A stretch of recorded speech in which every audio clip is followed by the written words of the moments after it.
What is going on, everyone? Welcome back to our YouTube channel. My name's Jack. My name's Harry. We are Jac Harri, and today we've got a very special episode for you because we're going to be doing a Q&A. So we've received a lot of interesting questions from you guys, and hopefully we'll be able to give you a better insight about our journey in the music industry so far. Before we jump into the video, guys, make sure you smash that like and subscribe button down below. It really helps the channel grow. Without further ado, though, should we get straight into the questions? Sounds good.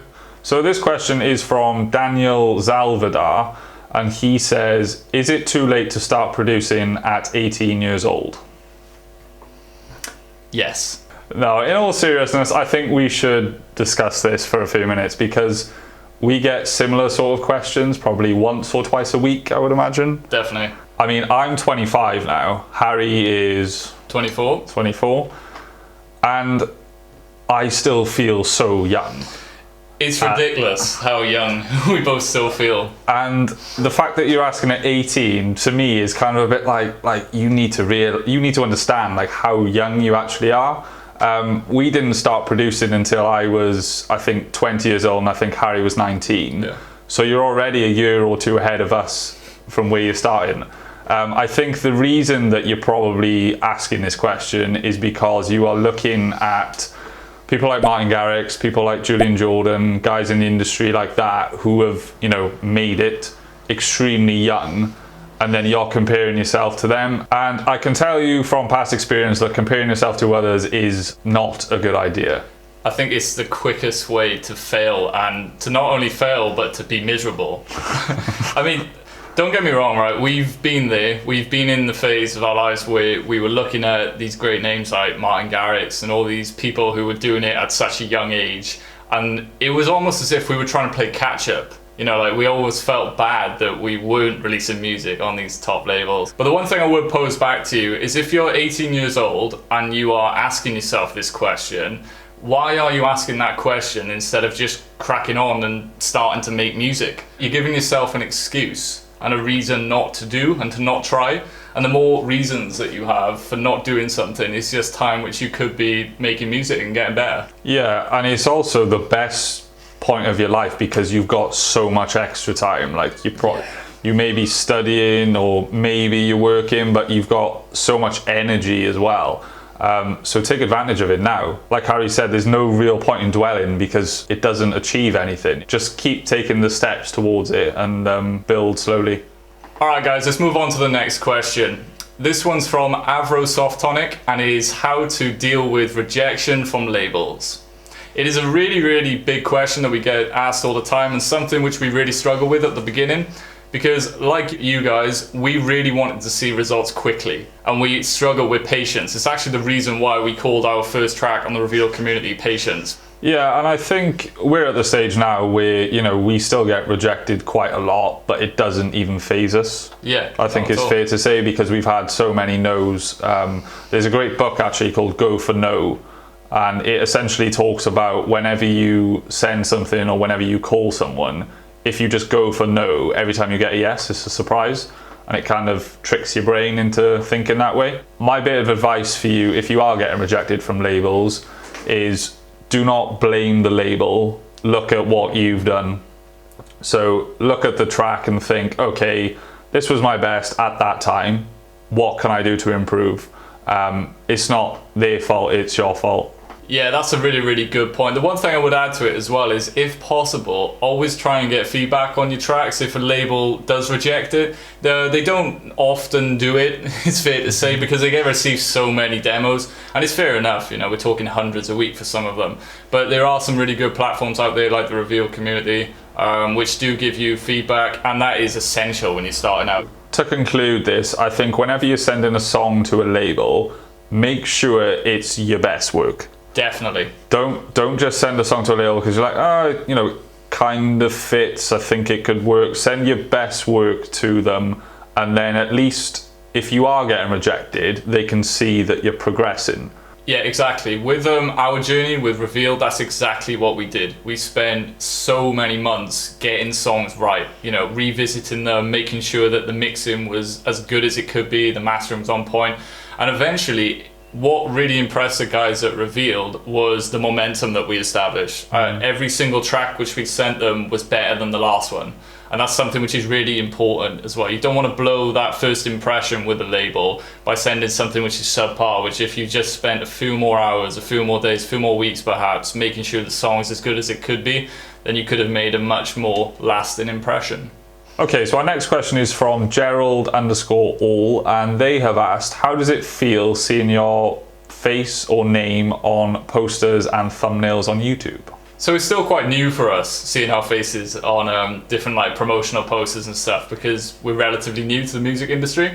But last year towards the back end, especially around ADE 2019 time, it was the first real time that we'd ever had any real attention. It was surprising. It took us both by surprise, I think. There was 1 or 2 times where producers were recognizing us while we were just out for food, walking into the reveal day and seeing like our faces on the wall. It made us proud, but it doesn't feel any real different for us. We still feel like we're very, very early in our musical journey. So it was just a nice little moment, but hasn't really changed anything. No, and I think it's worth saying as well that it hasn't happened that much, has it? Yeah, that is the point to stress.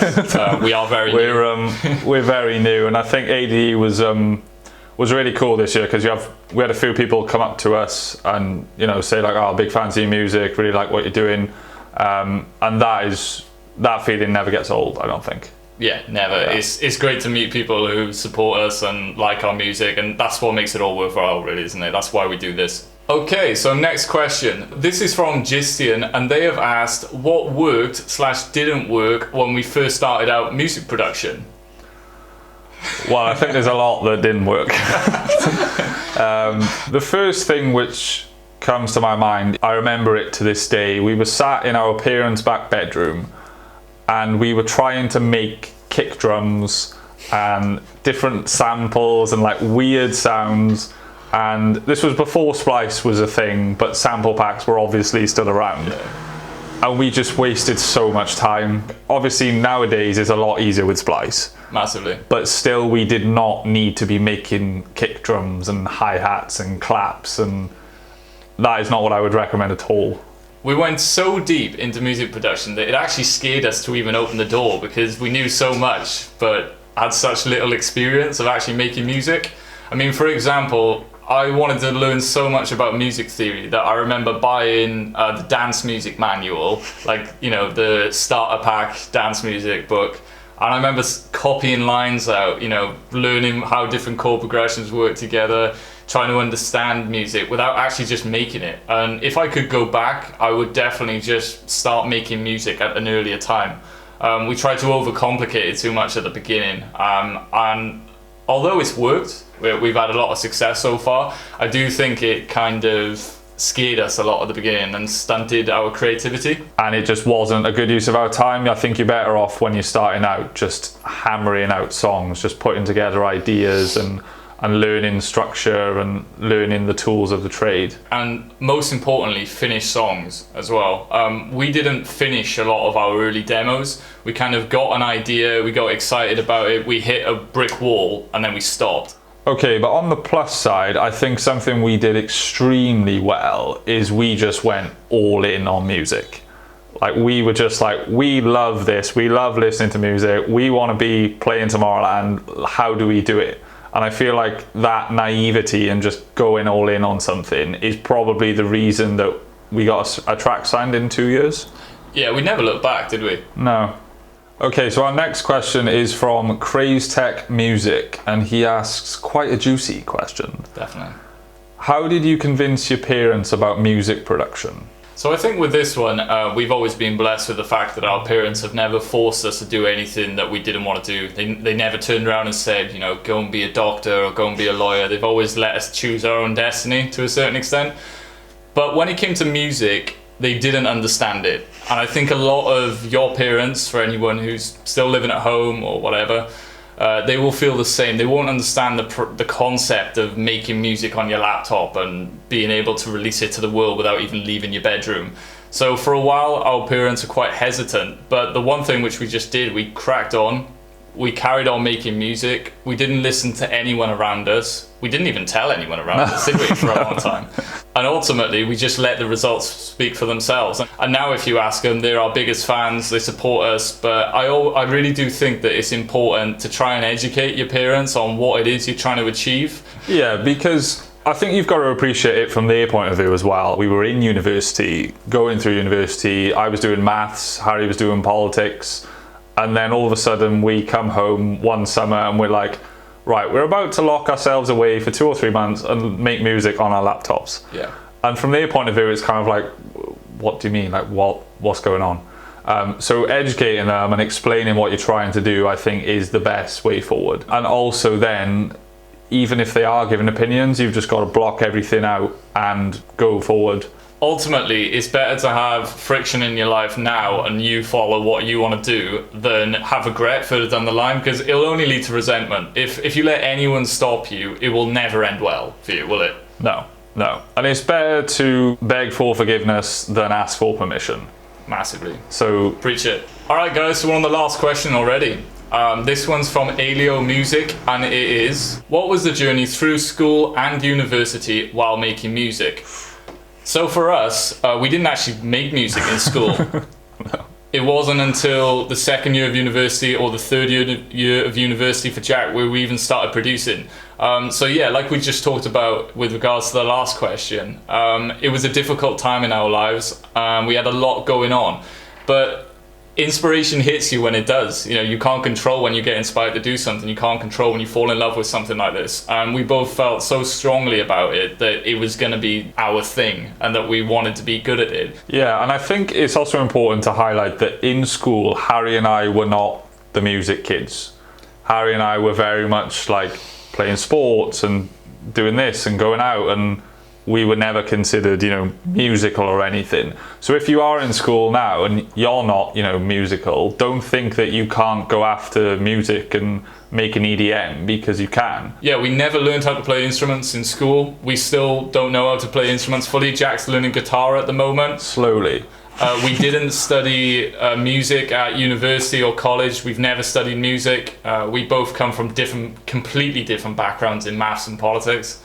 I would just say to you that we felt very passionately about it. We put a lot of effort into it, and we just took no for an answer. We just went tunnel vision. This is what we're going to do. But from a practical perspective, how did we manage it while we were in university? We were lucky that we went to the same university. Yeah. So we could, see each other 1 or 2 days a week. Obviously, you can communicate via Skype and everything like that as well.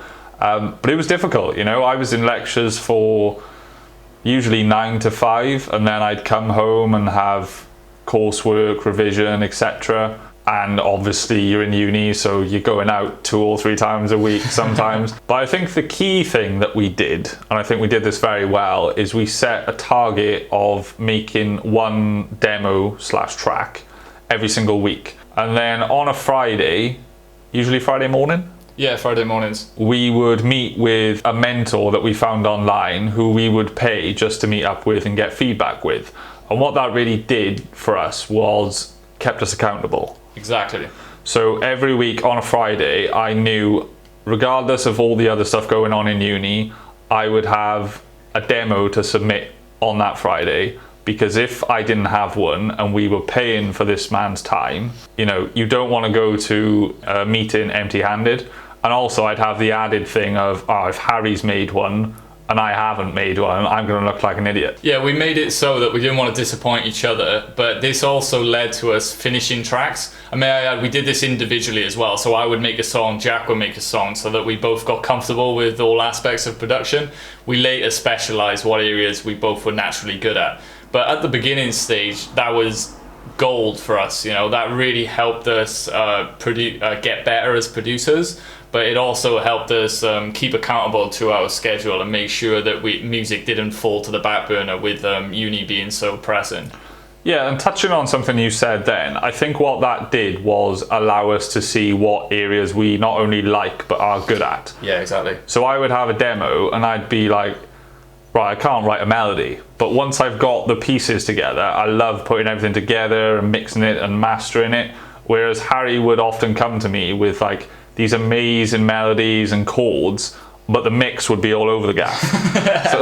It'd be all over the place. So I think that really helped us kind of like solidify what roles we're good at. And then naturally we just kept building upon that. I dove into the creativity side of things. Jac got really, really good at mixing and mastering tracks.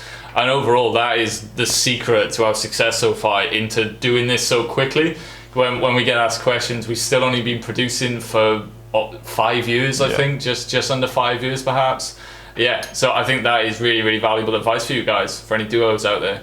Yeah, so that is all for this Q&A, guys. If you enjoyed it, please leave a comment down below. Be sure to follow us on Instagram, because that's where we post the questions for the next Q&A and for the demo drop we do. If you haven't already, make sure you check out our last video, how to make progressive house arps. I think there's a lot of value in there for you guys. And as always, be sure to subscribe to the channel if you like content like this and you want more. But that is all for this episode, and we will see you soon. Bye bye.